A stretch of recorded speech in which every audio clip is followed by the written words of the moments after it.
Welcome to the 5 training methods. Today, we're going to dive in a little bit more detail about each and every one of those training methods and how to use them effectively.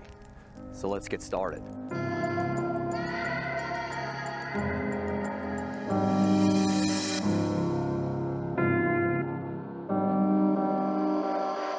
Welcome to the 5 training methods. The first training method that we're going to get into today is the food reward-based training method. The second method is going to be the mechanical method.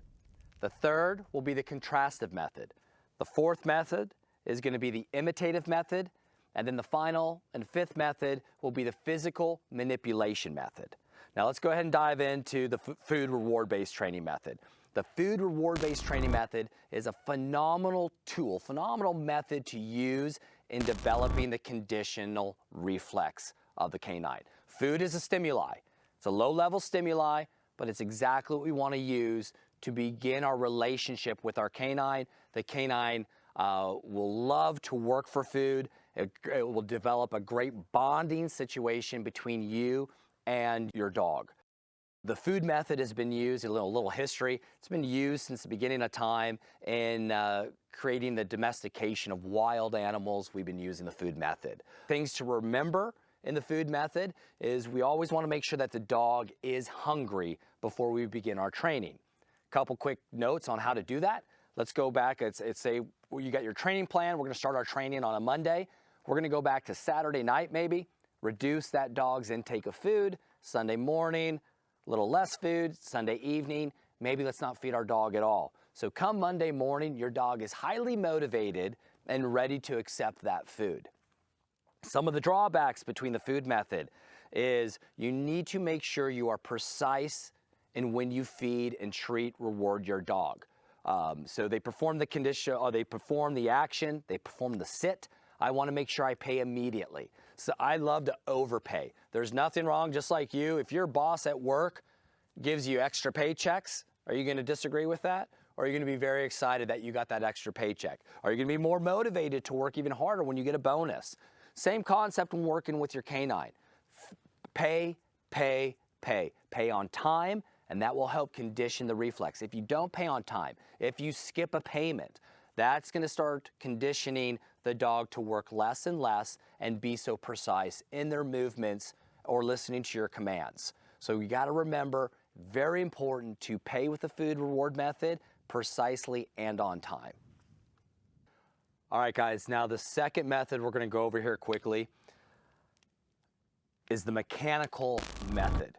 Now don't forget, we are going to show you exactly how to use each and every one of these methods live with several different temperament dogs, choleric, sanguine, melancholic dogs, and show you how to apply these methods with these dogs.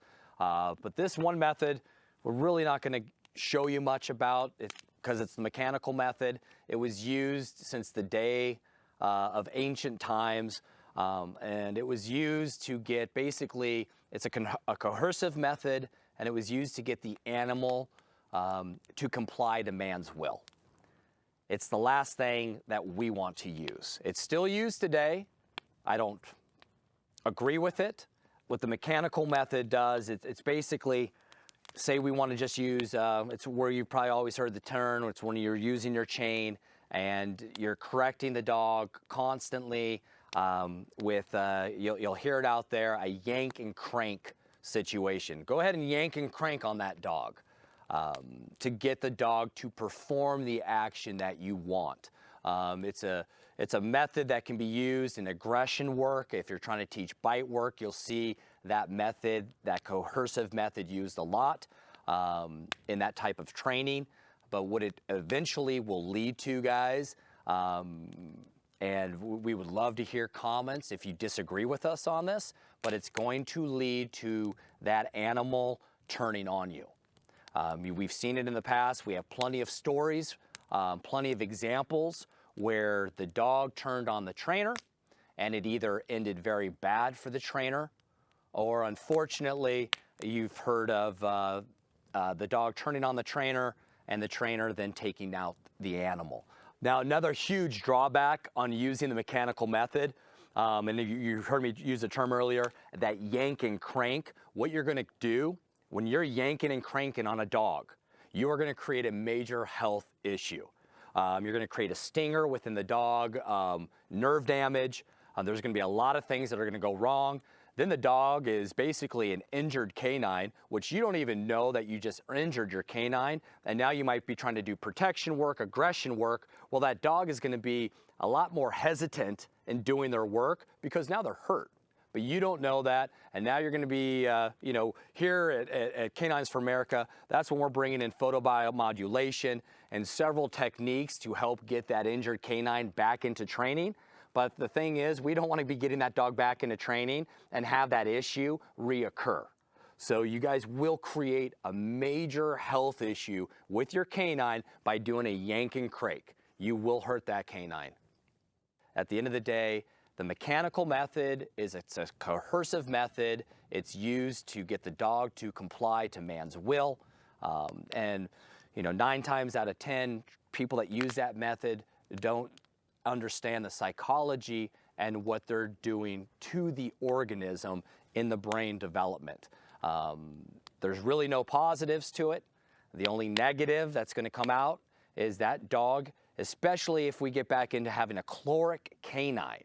If you have that chloric canine and you're yanking and cranking on that dog to comply to your will, eventually that chloric dog that's already a 10 is going to go to a 12, is going to go to a 15. You will create a monster, point blank. So guys, we'll show you a little bit of the mechanical method on our trained animals that absolutely understand what we're trying to do and show you. We'll show it to you in a very controlled environment where you will see that we're not harming the animal because we're using it to just kind of show you how that method is used. But guys, at the end of the day, stay away from the mechanical method. I do not recommend it whatsoever. All right, guys, let's go ahead and get into the third method, which is absolutely my favorite method and my preferred method of choice, which is the contrastive method. Now, the contrastive method brings the best of 2 worlds together. It brings the best of the mechanical world and the best of the food-based reward method together. It gets very technical. You're going to really need to watch our 102 video. We're going to go through 102 sit and all the different commands and exactly how to use, it's kind of a gas brake system if you want to think about that. But we're going to be using, your both hands are going to be filled with either the leash and the food. And it's a timing method, but it's amazing how fast we can form conditional reflexes and how fast we can form learned behaviors to the skills that we're trying to teach. We can use this method to teach low-level conditional reflex skills all the way up to very high-end conditional reflex behaviors. Phenomenal method, but it is also one of the most difficult methods to use because it really comes into you being very aware of the organism that you're training and being very, I would say, good in how you use your right, left, in your movements because it's a timing situation and you have to be precise because if you overcorrect, then you're going to create a defensive reaction within your dog, a hesitancy in your dog. We never want the dog to feel that they're being mechanically controlled. So again, I think in one of our tools needed videos, I mentioned how we use the chain. We're trying to get more the sound than the correction. So when we're using that the contrastive method, basically it's going to be the sound of the chain if we're doing sit, dropping down with the food. The dog, the canine organism doesn't even really know that you have control of them because they're so focused on performing the action and getting that food reward. So again, it's the best of both worlds with the food method and the mechanical method that we're bringing together to form the contrastive method. All right, so now let's get into our 4th training method. This is kind of more of an auxiliary method that can be used in conjunction with the contrastive method, the food method, and even the mechanical method. Now, the imitative method It's something that we use with all our, human organism and the canine organism. It's great to start pairing a young dog with an older dog that already knows how to perform those actions. So a lot of times if I'm starting off training a new young dog and I really want to create a new skill set and a conditional reflex with them, before I even start to train that dog, maybe for the first week, 2 weeks of its life, that dog is watching me work with senior dogs that already know how to perform that action. They're having a great time because, again, from operant conditioning, if you're not enjoying what you're doing, you're not learning what you're doing. So the imitative method's great if I have my senior dog out there and we're doing sits, we're doing recalls, we're doing, any type of, fetching, bite work, scent work, anything that we're doing with that dog. It's awesome to perform those actions in front of that young dog because, like anything, it's going to be enough of a stimulant. That dog and that workability that young dog is watching, they're going to start paying attention to every little detail. And they're going to see how to do it, kind of appropriately. And they're also going to start to understand what are the expectations. We're slowly developing some cognitive skills within cognitive imprinting within that dog's brain as they're watching that senior dog do that action over and over again. They're seeing that dog earning the praise. They're seeing that dog earning its reward. And at the end of the day, that young organism is going to be like, hey, what about me? It's my turn. You'll start to see them get more excited when they start to see the training because they understand and they see that other canine is having so much fun and the trainer is having so much fun. It's just a great pairing that young dog wants to join the crew, wants to join the pack, wants to be a part of what's going on. So the imitative method is absolutely fantastic to use as an auxiliary method with your food, contrastive, or mechanical. Taking a dog on a walk is a great way to pair a dog that doesn't pull with a dog that does pull. All of a sudden, that young dog is going to figure out real quickly, hey, I got to do it this way. It's a lot easier if I do it the way this senior dog is doing it versus the way I'm doing it. So again, the imitative method is one of my favorite auxiliary methods to just combine with my training. Now, the last method that we want to use or kind of have at our disposal is another auxiliary method, which is called the physical manipulation method. Now, I think if you've been watching our one-on-one videos, you can see, especially if we take, say, the sit video, the down video. I know in the down video, you see my left hand on the withers of the dog, the shoulder blades of the dog. That's called a physical manipulation method, but we're doing it also with the food method.